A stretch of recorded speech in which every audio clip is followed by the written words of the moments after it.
Today we're going to be talking about the regulation of prokaryotic and eukaryotic gene expression. So, your cells don't express all of the genes that they have in the DNA at the same time.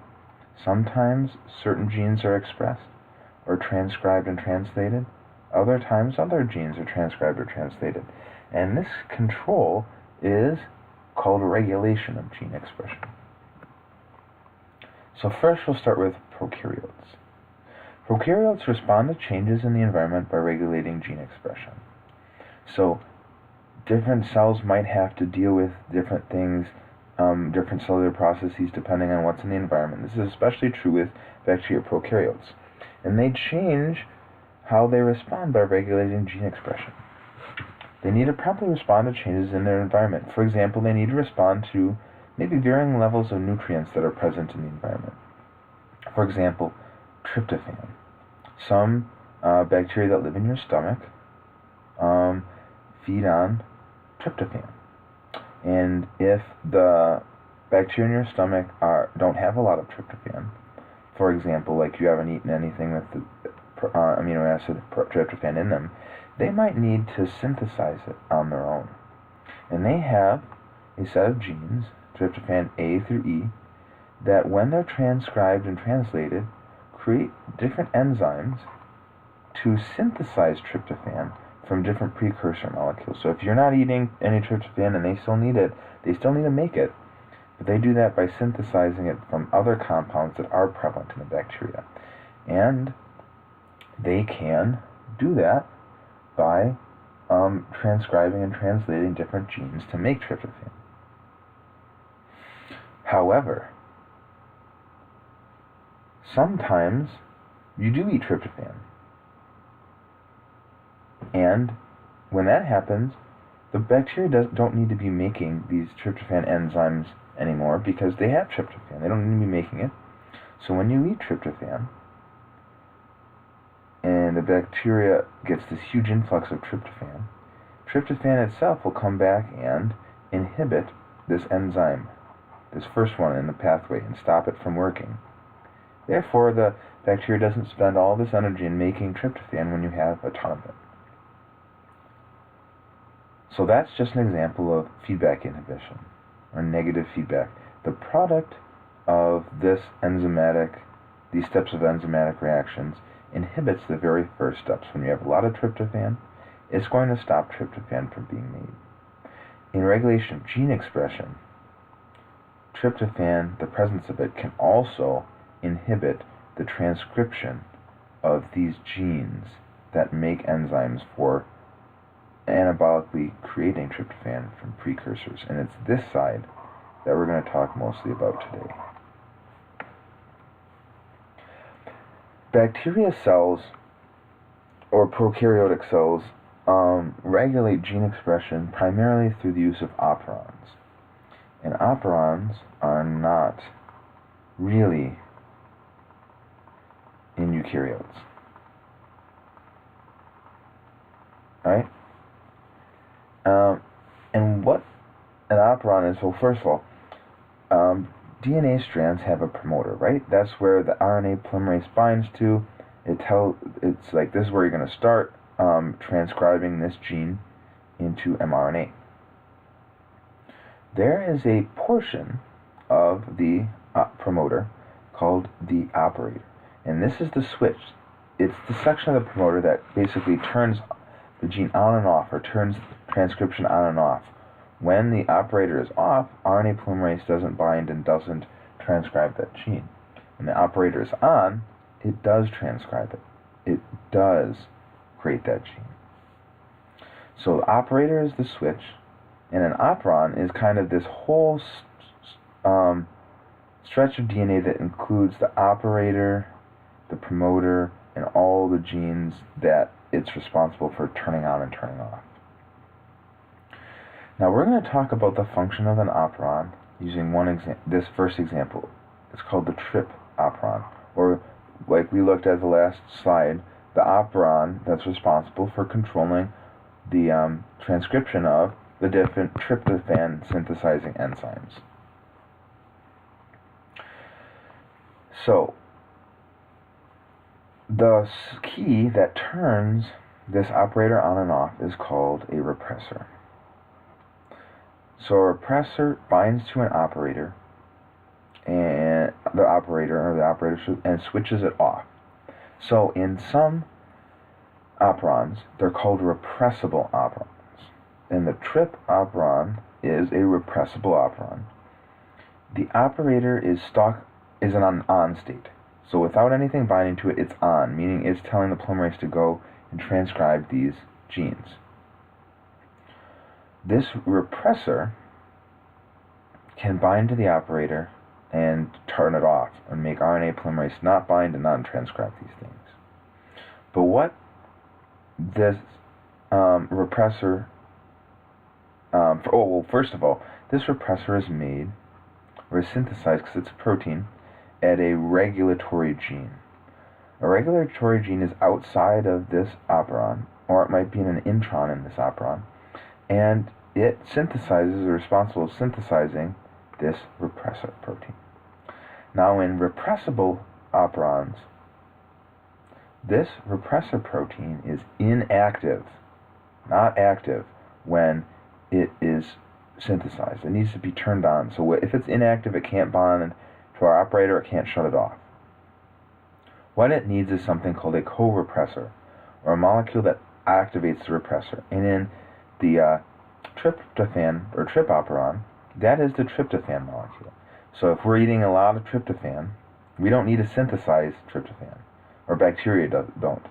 They need these genes turned off. So the tryptophan molecule binds to the repressor, and it activates it. And now the activated repressor can switch off the operator and tell RNA polymerase not to continue to transcribe any of those genes. So in repressible operons, the operator starts as active, but the repressor starts as inactive, and it needs a co-repressor to become active and to work. On the other hand, there are inducible operons. In this case, we'll use an example of the lac operon. And the lac operon is responsible for synthesizing enzymes to degrade lactose in bacteria. So bacteria in your gut as well need the glucose from your lactose from milk, and when you drink milk, when you don't drink milk, they aren't getting a supply of glucose, they can synthesize it using genes that code for enzymes in the lac operon. Okay? So the difference between an inducible repressor is the operator is always on. However, the regulatory gene that makes the repressor is always on. The repressor is always active as soon as it's transcribed and translated. It's created active, and it needs something called an inducer to bind to it to deactivate it. So, in the state where the bacteria aren't getting any lactose, normally, just as the default, this repressor is active and it's bound to the operator, and RNA polymerase can't transcribe these genes. However, when lactose is present, it acts as an inducer. It deactivates this inactive repressor, and then this repressor can't turn off the operator switch, and because of that, RNA polymerase transcribes this mRNA to create enzymes that will break up lactose into simpler sugars. Right. One other thing that can happen. So both of these operons, repressible and inducible, are called negative gene regulation, because we're not actually messing with the actual DNA at all to change its regulation. We're messing with regulators and operators and repressors and inducers, not the actual genes themselves. Positive gene regulation is when regulatory proteins interact directly with the DNA to turn the transcription on and off. And one example is in the lac gene, the lac operon. Cyclic adenosine monophosphate can activate something that's called CAP, or catabolite amplification protein, which is a positive gene regulator. when cyclic adenosine monophosphate activates CAP, what it does is it binds to the promoter and recruits RNA polymerase, or increases its affinity for the promoter. Normally, RNA polymerase is just so wanting to bind to the promoter, but CAP really increases its affinity to the promoter. So, whatever gene or sets of genes are part of that promoter will be transcribed more frequently. So you can think of positive gene regulation and negative gene regulation as they can happen together. So our repressors determine whether a gene or sets of genes will be transcribed at all, and our positive gene regulation can tell us how frequently it's being regulated. So CAP's kind of like the volume knob. How often, how frequently, how much protein are we making? And the repressor is kind of the on-off switch. Are we making protein at all?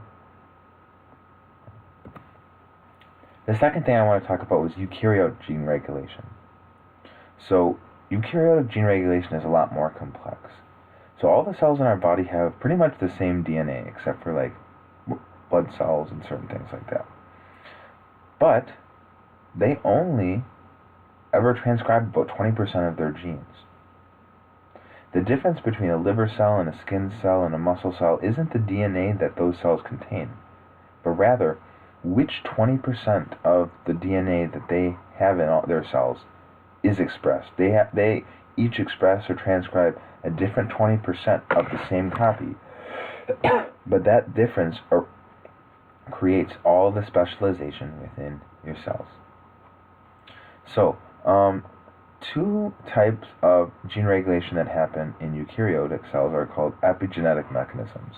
And this is when we're messing with the inheritance of traits through other means besides specifically changing the DNA sequence. So things outside of the actual DNA sequence is altering the heredity of certain traits. For example, histone acetylation. So histones are those proteins that DNA in its double helix is wound around, and they can be acetylated. So we can have little acetyl groups attached to the histones.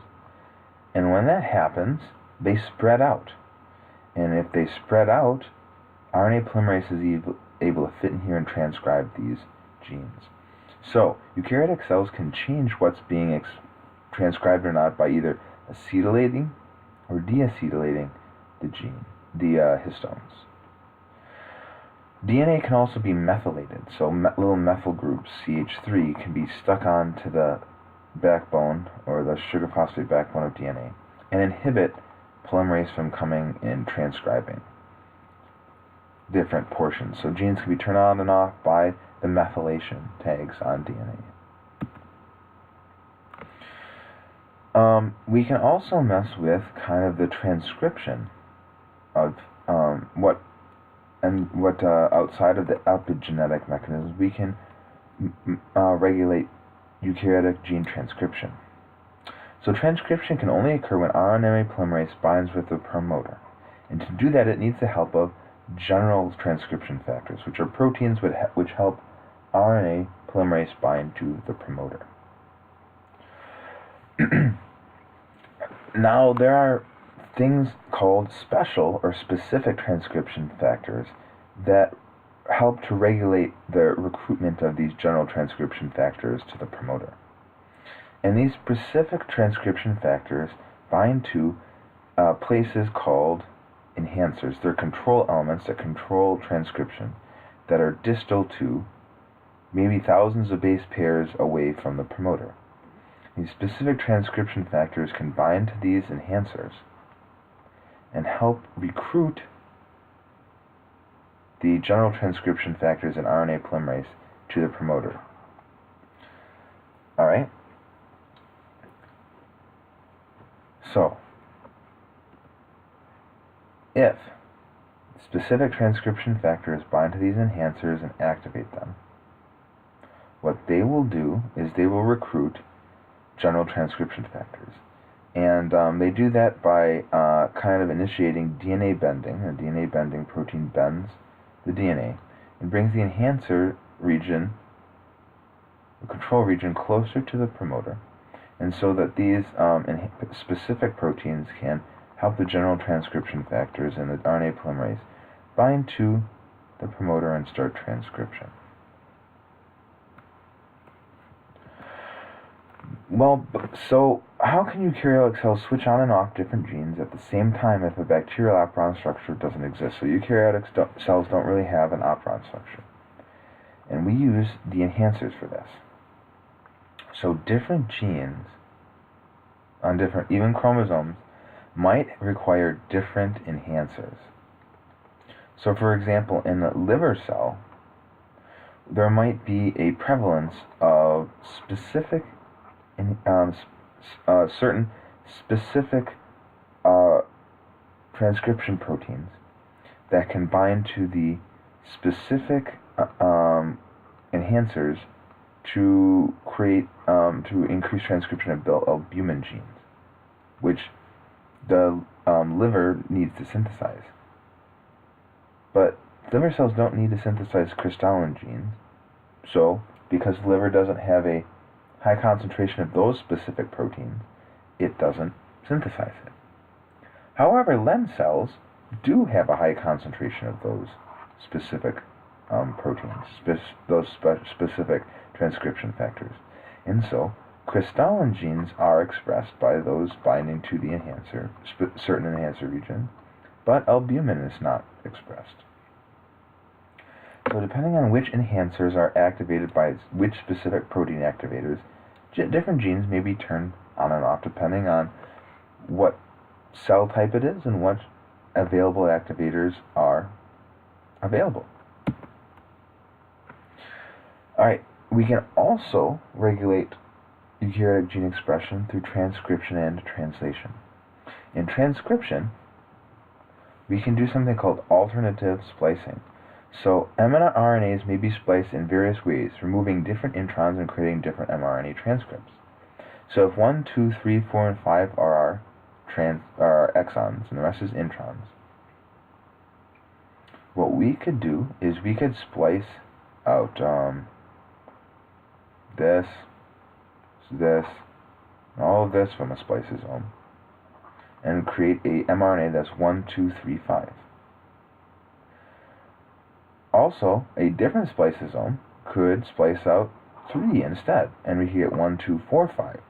So from the same primary pre-mRNA transcript, after mRNA splicing with the spliceosomes and ribozymes, we could get 2 different mRNA transcripts that could regulate in the frequency of which mRNA is created at what time can regulate the expression of those proteins. Additionally, mRNA in bacteria degrades a lot more slowly in the cytoplasm than in eukaryotic organisms, which means that in bacteria, mRNA, or that bacteria can change up which proteins it's creating in their effects a lot more quickly than eukaryotic cells. Translation also may be blocked by different chemical proteins blocking translation from happening by binding to the 5' G cap. So just making the tRNAs or the ribosomes not want to bind to the mRNA.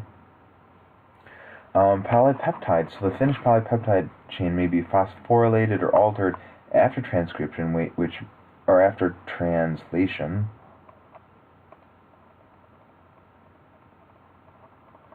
which may have an effect on its expression. Or proteins might be signaled, there might be a signal by things called proteases that degrade proteins. Your cell controls protein degradation by different intracellular signals, and it regulates how long certain proteins will be active in the cell. And so that can regulate from the protein standpoint of view the expression of a specific trait. Okay, that should be it. If you have any questions, just let me know.